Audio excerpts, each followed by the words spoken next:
விஸ்வாமித்ர மகரிஷியை திரிசங்கு சொர்க்கம் கண்டவரை திருச்சபையின் ஆளுமையை ஆற்றி வருகின்ற அற்புதமான விஸ்வாமித்ர மகரிஷியே, சீற்றம் கொண்ட மகரிஷியே, சிறப்பாய் அமர்ந்தவரே, வருக வருக வருக என விஸ்வாமித்ர மகரிஷியே நமோ நமக, விஸ்வாமித்ராய நமக, சிவமித்ராய நமோ நமக, விஸ்வாமித்ர மகரிஷியே நமோ நமக, நமோ நமக. விஸ்வாமித்ராய நமக. ஓம் விஸ்வாமித்ர மகரிஷியே நமோ நமக, விஸ்வாமித்ர மகரிஷியே நமோ நமக, விஸ்வாமித்ராய நமக. பல்லவதேய மகா பேராற்றலாய் அமர்ந்து அத்துணை கிளை சபையையும் அரசாளுகின்ற விஸ்வாமித்ர மகரிஷியே நமோ நமக, விஸ்வாமித்ராய நமோ நமக, விஸ்வாமித்ர மகரிஷியே நமோ நமக, விஸ்வாமித்ராய நமக, விஸ்வாமித்ர மகரிஷியே நமோ நமக. திரிசங்கு சொர்க்கம் கண்டவரே நமோ நமக, விஸ்வாமித்ராய நமக, விஸ்வாமித்ர மகரிஷியே நமோ நமக. திருச்சபை அமர்ந்தவரே நமோ நமக, திருமகா சபை அமர்ந்தவரே நமோ நமக, பெருஞ்சபை அமர்ந்தவரே நமோ நமக, பேராற்றலாய் அமர்ந்தவரே நமோ நமக, விஸ்வாமித்ர மகரிஷியே நமோ நமக. பிரபஞ்சத்தை பிரபஞ்சத்தையே இயக்கமாக தன்னிலை கொண்டிருந்த பொழுதும் பிரபஞ்சத்தின் ஒரு புள்ளியாக விளங்கக்கூடிய பல்லவ தேயம் அதிலே லோபமுத்திரையுடன் வந்தமர்ந்த எமது பரமகுரு அகத்திய பெருமானின் திருவடியை வணங்கி, பிரபஞ்சமே சிவமே சக்தியுடன் வந்து அமர்ந்து அனைவருக்கும் அருள் பாலித்து கொண்டிருக்கும் அகத்திய பெருமானை உருவாக்கிய எமது சிவமே சக்தியே உம்மையும் வணங்கி, முதற்கடவுளாம் கணபதியையும் வணங்கி, பிரபஞ்ச அரசனாக அமர்ந்து அனைவரையும் காத்தருளி கொண்டிருக்கும் திருமுருகனையும் வணங்கி வந்தமர்ந்தேன். விஸ்வாமித்ரன். அகத்திய பெருமகனார் உரைத்ததை போல் பிரபஞ்ச இயக்கங்களிலே அனைத்து இயக்கங்களையும் தனக்குள்ளே இயக்கி, இயக்கத்தின் இயக்கமாக இயங்குவதற்கு காரணமாக, இயக்குவதற்கான சக்தியாக, சக்தியின் சொரூபமாக, தன்னோடு இணைவித்த பிரபஞ்ச சக்தியாக, அனைத்தையும் வாளை சித்த சபையாக வார்த்த வாளை சித்தரே, இவ்வாறுள்ள சித்தர்களில் இந்த பிரபஞ்சத்தில் அல்ல, கோடி பிரபஞ்சங்களில் இவரை போல் எங்கும் கண்டால் கூறுங்கள், நாங்களும் அங்கு சென்று அவருக்கான பணிவிடைகளை செய்கிறோம் என்றபடியே, உமக்கு என்ன வேண்டும் என்பதை நீர் நினைப்பதற்கு முன்பாகவே உமக்கு செய்யக்கூடிய வல்லமை படைத்த சபைதான் அகத்திய பெருமானும் வாழை சித்தரும் அமைத்திட்ட வாழை சித்த சபை. அச்சபையில் வந்து அமர்ந்திருக்கும் ஒவ்வொருவரும் மன சஞ்சலங்களோடும் மனக்கவலைகளும் குரல்களோடும் வந்து அமர்ந்திருந்த பொழுதும் பார்த்த நொடியே இவர்களுக்கு இதுவென்று அதுவென்று வேண்டும் என்ற நிலையில் அனைத்தையும் எளிதாக வழங்கக்கூடிய சபை வாழை சித்த சபை. எமது குரு வாழை சித்தர் அருளக்கூடிய சபை. அகத்திய பெருமானை அமர வைத்து அழகு பார்த்து அவரையும் திருமுருகனையும் ஆட்சி பொறுப்பிலே அமர வைத்து எங்களையும் அதற்காக பணியாற்ற அமர வைத்து வந்த அனைவருக்கும் தவம் காண இடம் தந்த பார்க்கடல் மேல் படுத்து உறங்கி அனைத்தையும் யோக நித்திரையிலே கண்டு கொண்டிருக்கும் பார்க்கடலின் நாயகன் நாராயணனையும் அமர்த்திய சபை நமது வாழை சித்த சபை என்பதில் ஐயம் வேண்டாம். ஐயம் இல்லாமல் ஐயனை காண வேண்டுமென்றால் வரவேண்டிய இடம் வாழை சித்த சபை என்பதே நிதர்சன உண்மை.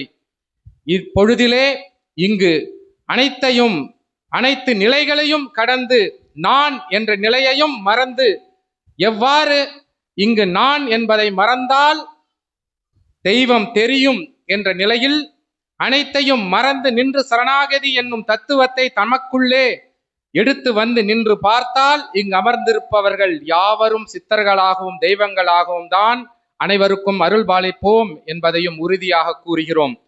வந்து அமர்ந்து இங்கு உற்று நோக்கி கண்டு கொண்டிருப்பவர்களில் எவரேனும் புதிதாக வந்து அமர்ந்தால் எம் நிலையையோ, எம் நிலை என்றால் எம் நிலை அல்ல, அகத்திய பெருமானின் நிலையையோ, வாழை சித்தர் நிலையையோ, சிவசபையின் நிலையையோ அறிய வேண்டும் என்றால் ஒரு நாழிகை வேண்டாம், ஒரு நொடி கண்மூடி நீங்கள் யார் என்பதை மறந்து, நீங்கள் யார் என்பதை மறக்க வேண்டும் என்றால் உங்கள் திருநாமத்தை மறந்தால் நீங்கள் ஒரு ஆன்மா.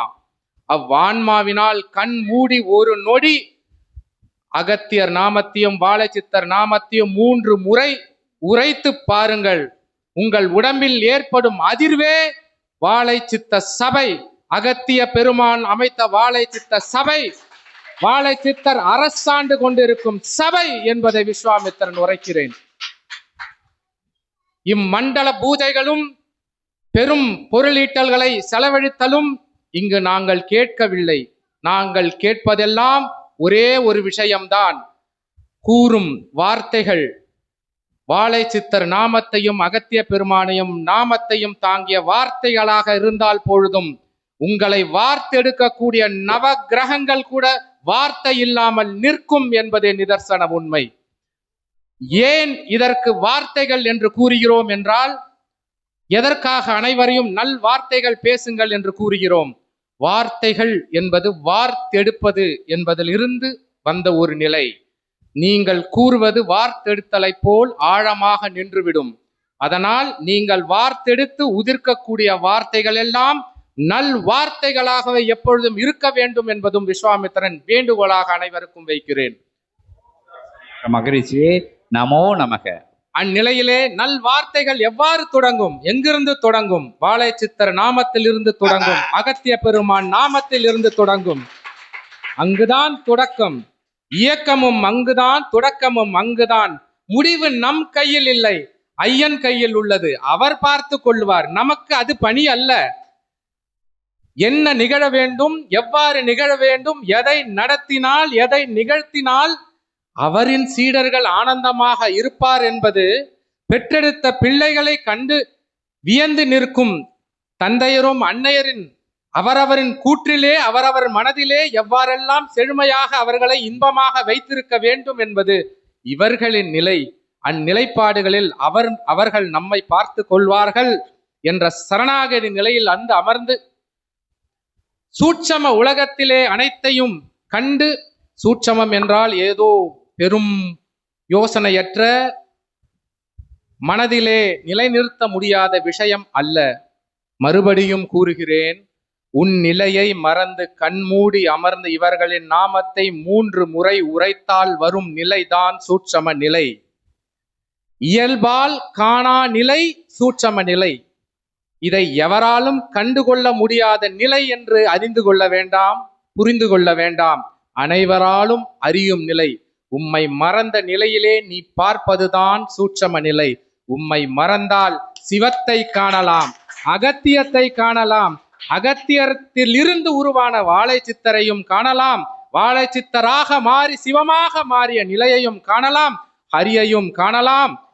யோக நித்திரையிலே நமது வாழை சித்தர் ஆற்றும் இயக்கத்தையும் காணலாம். இரவு பகல் பாராமல் அவர் ஏற்ற நிலையையும் காணலாம்.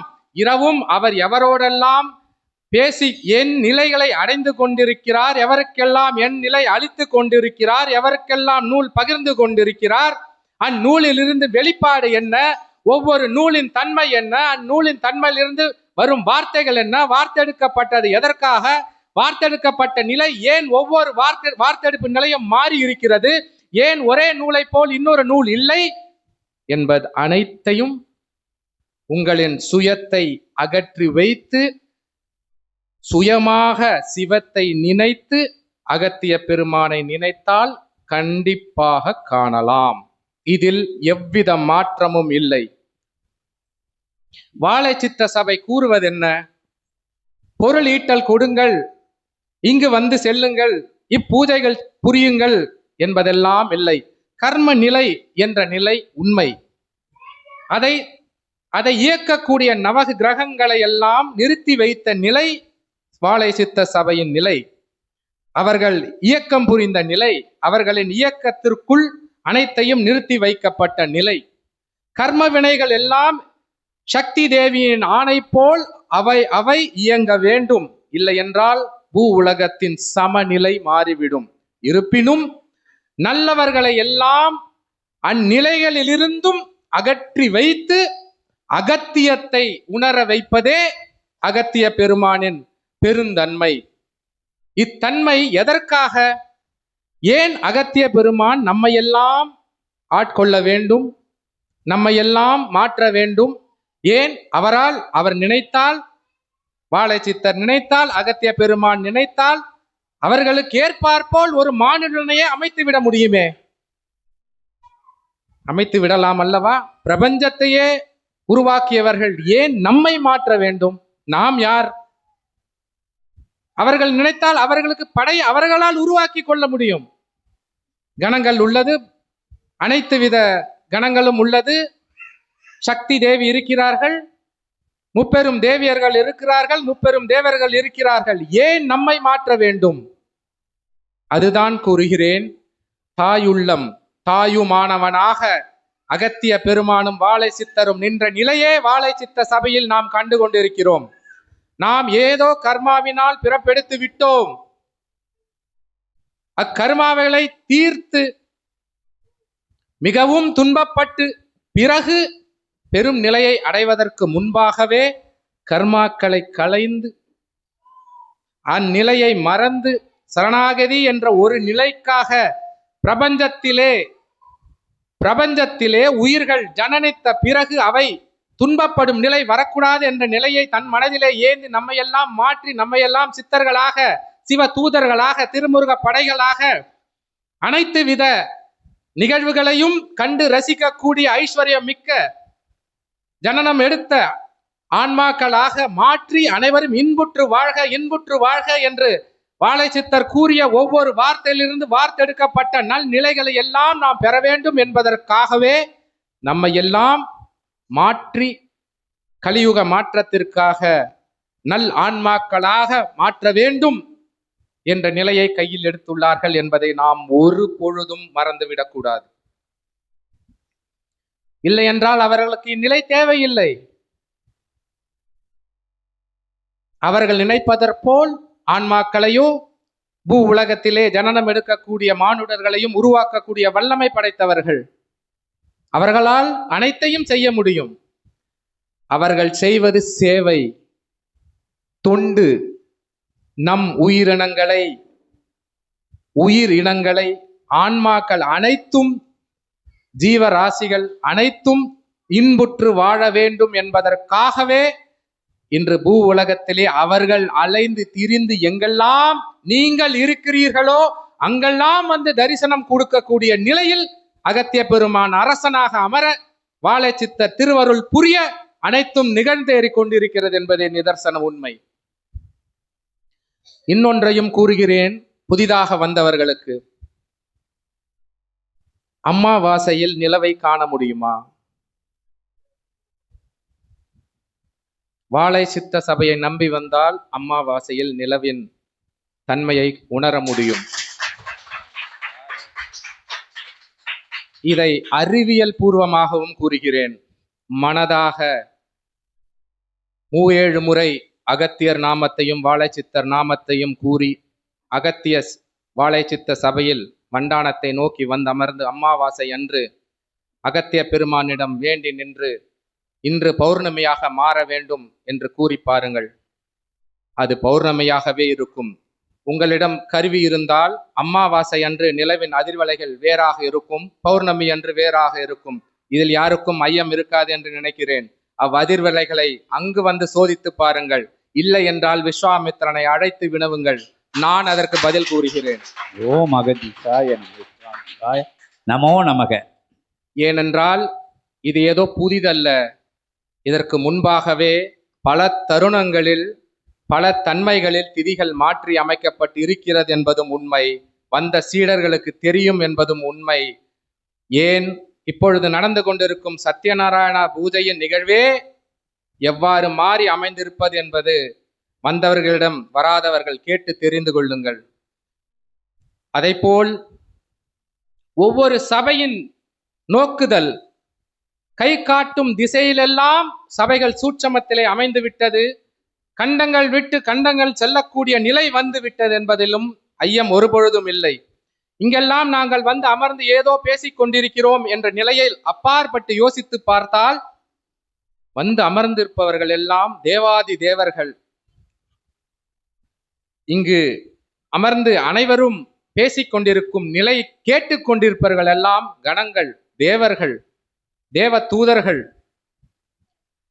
தன் நிலை மறந்து என் நிலையையும் மறவாத சிவன் நிலையை அடையக்கூடிய நிலையில் அமர்ந்திருக்கக்கூடிய சீடர்கள். இந்நிலையெல்லாம் எதற்காக பகிரப்படுகிறது? எதற்காக பல கோடி யுகங்களாக புதையுண்டு தவம் கண்டு அனைவரையும் சிறக்க வைத்து தனது சக்தியால் தவத்தின் பலனை பெற்ற வாழைச்சித்தர் வெளியே வந்து உங்களுக்கெல்லாம் அருள் பாலித்து அனைத்தையும் எளிமையாக்கி தர வேண்டும் என்று ஒரு நொடி சிந்தித்து பாருங்கள். நாம் என்ன செய்திருக்கிறோம் அவருக்காக? அவர் கேட்பது சரணாகதி. அதை ஒன்றையாவது நாம் சரியான முறையில் அவருக்கு தர வேண்டும் என்பதையும் வேண்டுகோளாக விஸ்வாமித்திரனின் நிலையிலே வைக்கிறேன். வேல் பகிர்வு நிலையிலே அனைவரும் வந்து அங்கு கண்டு கழித்தவர்களுக்கெல்லாம் தெரியும். வந்து நின்றது திருமுருகன். வேலை வாங்கியவன் திருமுருகன்.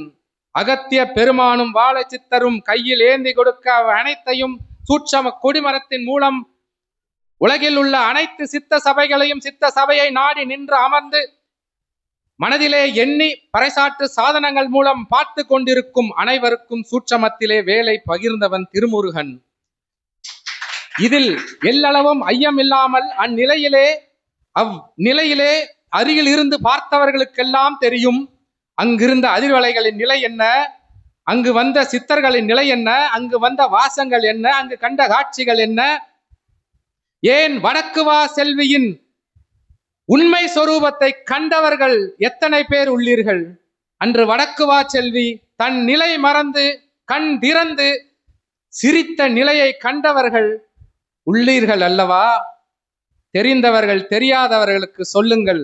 சித்த சபையின் நிலை தெரியட்டும். சிலை சிரிக்குமா என்று நினைப்பவர்களுக்கு சிலையாக நின்ற மனிதனும் சிரிப்பான், மனிதனாக நின்ற தெய்வமும் சிரிக்கும். சிலையும் மனிதனாகலாம், மனிதனும் சிலையாகலாம். மொற்றத்தில் சிவமாகி தெய்வமாக அனைவரும் ஜோதியாக தன் நிலையை மறந்து சுழுமுனையிலே அகத்திய நாமத்தை ஏந்தி நிற்கும் பொழுது அனைவருமே சிவமாக நிற்கலாம் என்பதும் விஸ்வாமித்திரரின் உண்மை. இதையெல்லாம் நாங்கள் எதற்காக கூறிக்கொண்டு இருக்கிறோம்? ஏதோ வந்தோம், நாங்கள் 2 சித்து வேலைகளை செய்தோம், வந்தவர்களுக்கான நிலையை கூறினோம் என்றாலே போதுமே. இப்பொழுது அதுதானே நிகழ்ந்தேறி கொண்டிருக்கிறது. அது எங்களுக்கான நோக்கம் அல்ல. நாங்கள் யாரையும் சித்து வேலைகளை செய்து மாற்ற வேண்டும் என்று நினைக்கவில்லை. ஏனென்றால் அங்கு சரணாகதி நிலை வராது. அங்கு மாய நிலைகள் தான் வரும், மயக்க நிலைகள் தான் வரும். எங்களுக்கு தேவை சரணாகதி நிலை.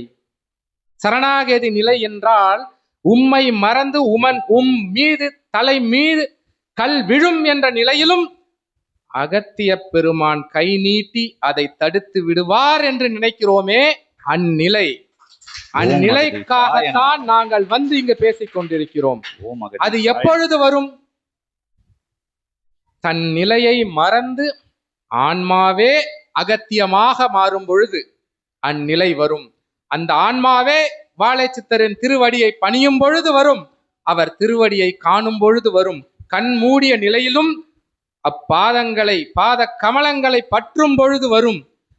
தன் நிலையையும் தான் பெற்ற நிலையையும் பெரும் செல்வாக்கையும் பெற்ற செல்வத்தையும் மறந்து உடல் எப்பொழுது பூமியில் விழுகிறதோ அந்நிலை சரணாகதி நிலை.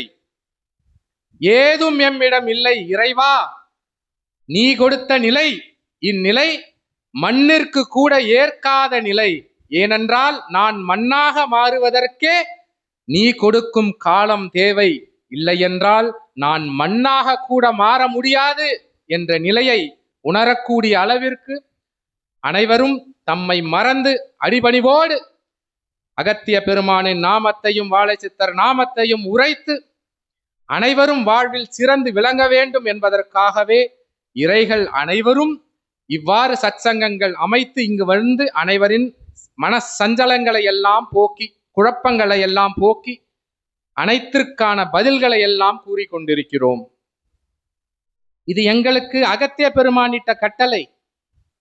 எதற்காக எங்களுக்கு இக்கட்டளை இட வேண்டும் அவர்?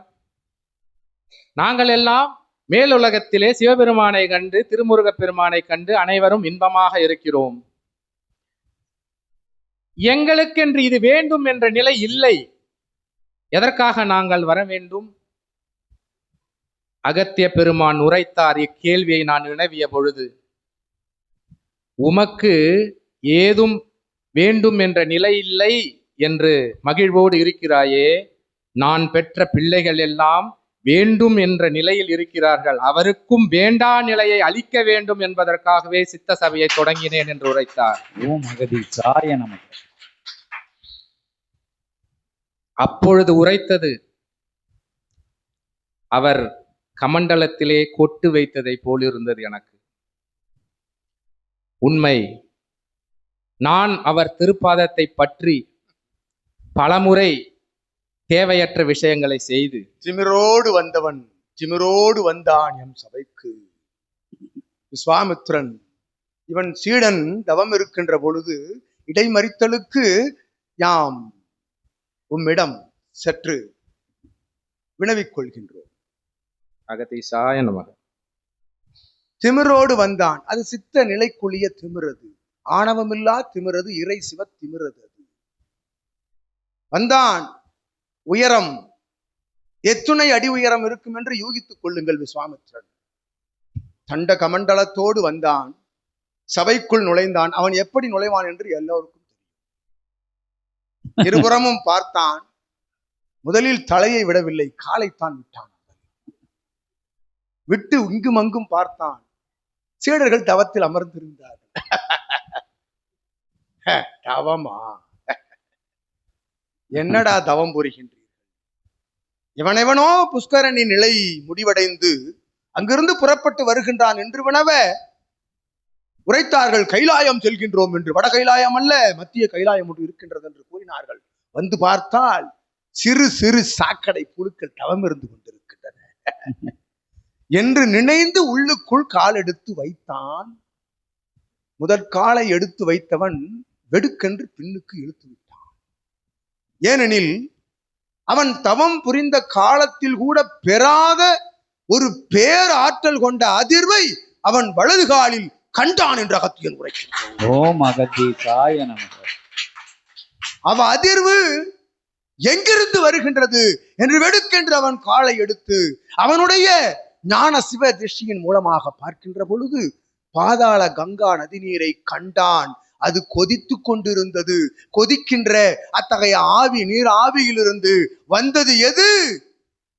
கொதிப்பெழுந்து மேலெழுந்து வந்து கொண்டிருந்தது. சிவமகா வாழைச்சித்தன் என்ற புண்ணியத்தை கண்டான் என்று கூறுகின்றோம் அகத்தியன். ஓம் அகதீசாய நமக. அது சிவ ஜீவ ஜுவாலையாக வெளிவருகின்ற பொழுது அத்துணை கணங்களும் அத்தகைய ஜுவாலையை வணங்கி நின்றதை கண்டான் விஸ்வாமித்திரன். இருகரம் கூப்பி உள் நுழைகின்றான், சீடர்களை வாழ்த்துகின்றான். கண்டான் சிவமகா வாழைச்சித்தனுடைய சொரூபம் தாங்கிய 33 கோடி தேவர்களும் முனிவர்களும் ரிஷிமார்களும் குருமார்களும் ஞானியர்களும் 30 தேவியர் தேவர்களும் ஒன்றாக அமைக்கப்பெற்ற சிவலிங்கத்தை கண்டான். சிவமகா வாழைச்சித்த உருவத்தில் அமர்ந்து விட்டான், தலம் தேடி தவத்தில் என்று கூறி இவன் சீற்றத்தை உரைத்து அமர்ந்திருக்கின்றோம். ஓம் அகதீசாய நமக. விஸ்வாமித்ர மகரிஷியே நமோ நமக. அனைத்தும் அகத்திய பெருமான் அளித்ததே என்பதையும் இந்நிலையில் அவர் திருவடியிலிருந்தும் வாழைச்சித்தர் திருவடியிலிருந்தும் கூறிக்கொண்டு, அதைப்போல் அனைவருக்கும் அனைத்தும் அளிக்க வேண்டும் அவர் கூறியவுடன் ஒரு நிமிடம் அதிர்ந்தேன். அதிர்ந்த நிலை கைலாயமே உதிர்ந்த நிலையாக இருந்தது என்னிடம்.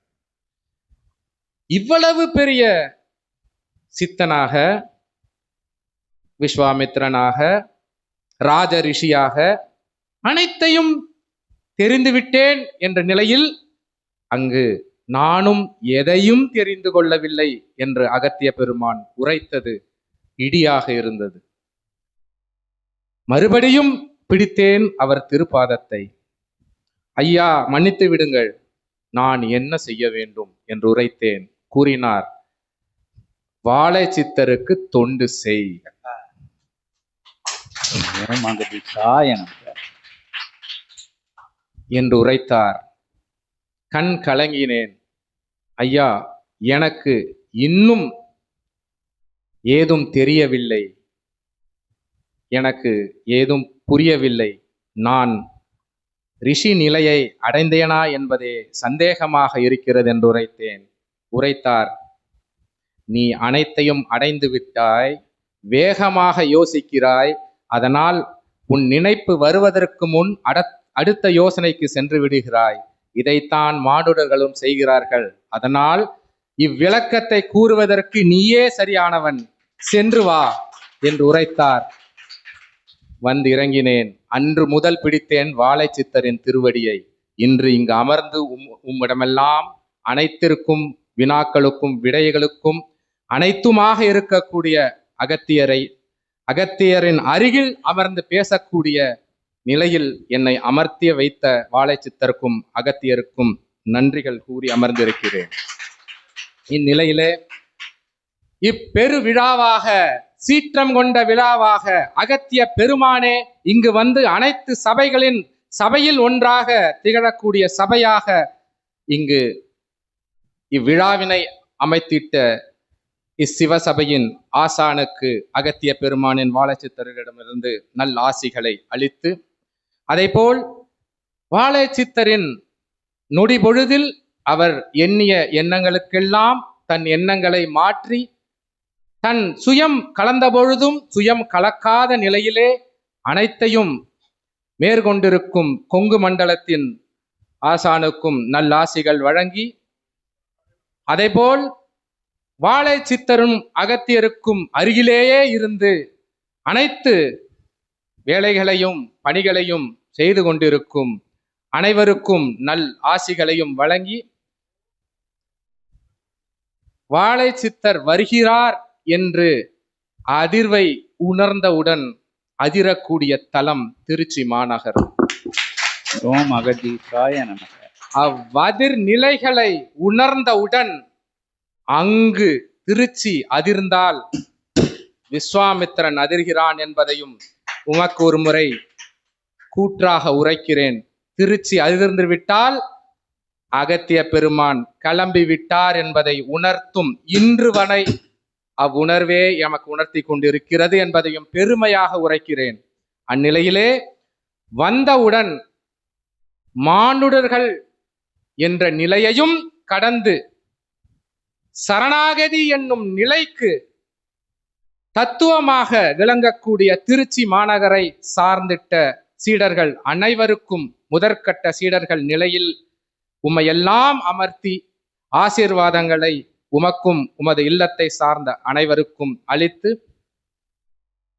இந்நிலையிலே தொலைதூர சாதனங்கள் மூலம் அனைத்தையும் நிகழ்த்தி அனைவருக்கும் பரப்புரைகளை எல்லாம் சிறப்புரைகளாகவும், சிறப்புரைகள் எல்லாம் இறையுரையாகவும், இறை உரைகள் எல்லாம் ஞான உரையாகவும், ஞான உரைகளை எல்லாம் ஞான மார்க்கமாக மாற்றும் சித்த நிலை கலந்த உரையாகவும் அனைத்தையும் செய்திட்டு அனைத்து நிலைகளையும் கொண்டு சகடையை இயக்கும் அச்சிறுவனுக்கும் சீடனுக்கும் நல் ஆசிகளை பகிர்ந்து, அதைப்போல் அவன் நிலையில் அவன் இல்லாத நிலையிலும் அந்நிலைகளையெல்லாம் மேற்கொண்டிருக்கும் சீடனுக்கு நல் ஆசிகளை பகிர்ந்து,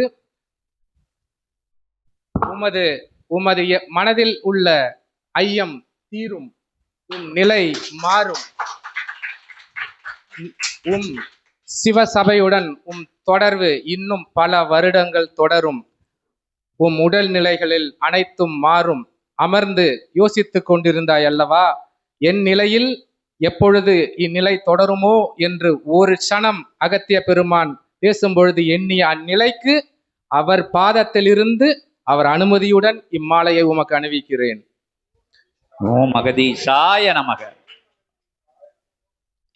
அதைப்போல் இங்குள்ள அனைவர்களுக்கும், மழலையருக்கும் சிவசபையை நோக்கி வாருங்கள், அனைத்து நிலைகளையும் மாற்றி உமக்காக அனைத்தையும் ஐஸ்வர்யங்களையும் செல்வங்களையும் நிலை நீர் எண்ணிய நிலையில் எண்ணா நிலையிலும் எண்ணா அளவிற்கு தரக்கூடிய ஒரே இடம் வாழை சித்த சபையும் அகத்திய பெருமானின் திருவடியும் வாழை சித்தரும் அன்னையின் திருவடியும் என்றுரைத்து இங்கு பல்லவ தேயத்தில் எம் நூலாக நூல் ஒலித்து கொண்டிருக்கும் நிலையிலே லோப முத்திரையுடன் வந்தமர்ந்து காட்சி அளித்து அனைவருக்கும் அருள் பாலித்து கொண்டிருக்கும் அகத்திய பெருமானையும் வாழை சித்தரையும் சக்தி சொரூபத்தில் அமர்ந்திருக்கும் எமது அன்னையையும் திருப்பாதம் தொட்டு வணங்கி அனைவருக்கும் நல்லாசிகள் பகிர்ந்து அமர்கிறேன். விஸ்வாமித்திரன்.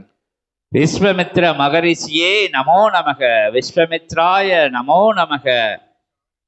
திருசங்கு கண்ட மாமுனியே நமோ நமக. திருச்சபை அமர்ந்தவரே நமோ நமக. திருப்பணி செய்கின்ற உயர்பணி உன்னத இறைபணி செய்கின்ற அற்புத சித்தரே நமோ நமோ நமோ நமக. ஓம் அகதீசாய நமக. அகதீசாய நமக.